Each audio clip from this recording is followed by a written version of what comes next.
नमस्कार। इन खबर में आपका स्वागत है। शहीद आजम भगत सिंह की आज जयंती है। भारतीय इतिहास के पन्नों में दर्ज भगत सिंह एक ऐसा नाम है जिनके बलिदान की कहानियां आज भी सुन करके रोंगटे खड़े हो जाते हैं। 27 सितंबर 1907 को लायलपुर जिले के बंगा में, जो कि अब पाकिस्तान में है, पैदा हुए भगत सिंह महज 23 वर्ष की छोटी सी उम्र में हंसते हंसते देश के लिए फांसी के फंदे पर झूल गए थे। भगत सिंह के बारे में यूं तो अनगिनत किस्से हैं, लेकिन जो सबसे ज़्यादा रोंगटे खड़ा करने वाला किस्सा है वो ये कि वो हंसते हुए फांसी पर चढ़े थे और जो उनका अंतिम नारा था वो ब्रिटिश साम्राज्यवाद का नाश हो, ये उन्होंने नारा लगाया था। उनकी जो आखिरी इच्छा थी वो फांसी पर लटक करके मरने की नहीं, बल्कि इच्छा ये थी कि अंग्रेज उन्हें गोली मारे, लेकिन अंग्रेज़ों ने उनकी ये अंतिम इच्छा पूरी नहीं की।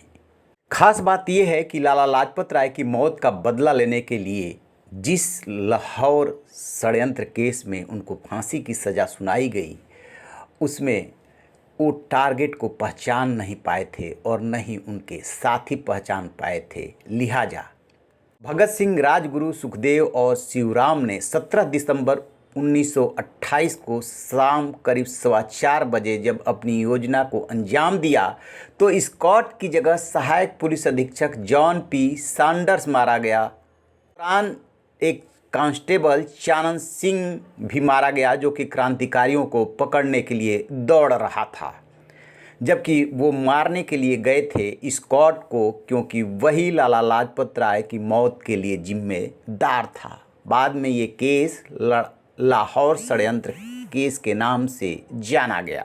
ब्रिटिश पुलिस अधिकारी जॉन सैंडर्स की हत्या के करीब 1 साल के बाद भगत सिंह और बटुकेश्वर दत्त ने दिल्ली के सेंट्रल असेंबली हॉल में बम फेंके थे और इनकलाब जिंदाबाद के नारे लगाते हुए पर्चे छोड़े थे। इस बार उन्होंने खुद को वहां पे गिरफ्तार कराया था। उनकी मौत की सज़ा जब वो जेल में बंद थे उस समय सुनाई गई थी 7 अक्टूबर 1930 को, और जिस समय मौत की सज़ा सुनाई गई उनके चेहरे पे सिकन तक नहीं थी। उनकी फांसी की सज़ा को अंजाम देने के लिए 24 मार्च 1931 की तारीख मुकर्रर की गई थी, लेकिन अंग्रेज इतने डरे हुए थे कि 11 घंटे पहले ही 23 मार्च 1931 के शाम 7:30 बजे उन्हें फांसी पे लटका दिया गया था। फांसी की सज़ा सुनाने वाले न्यायाधीश का नाम जीसी हिल्टन था।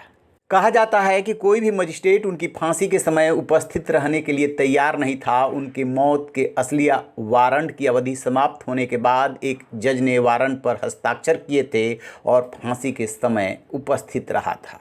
इस तरह से भगत सिंह, राजगुरु और सुखदेव हंसते हंसते फांसी पे चढ़ गए और युवाओं को, देश के लोगों को देश की आज़ादी के लिए वो पैगाम दे गए जिसे आज भी कोई नहीं भूल पाता है। तो आप रहिए बेखबर, देखते रहिए इन खबर। Thank you. इन खबर चैनल को सब्सक्राइब करें।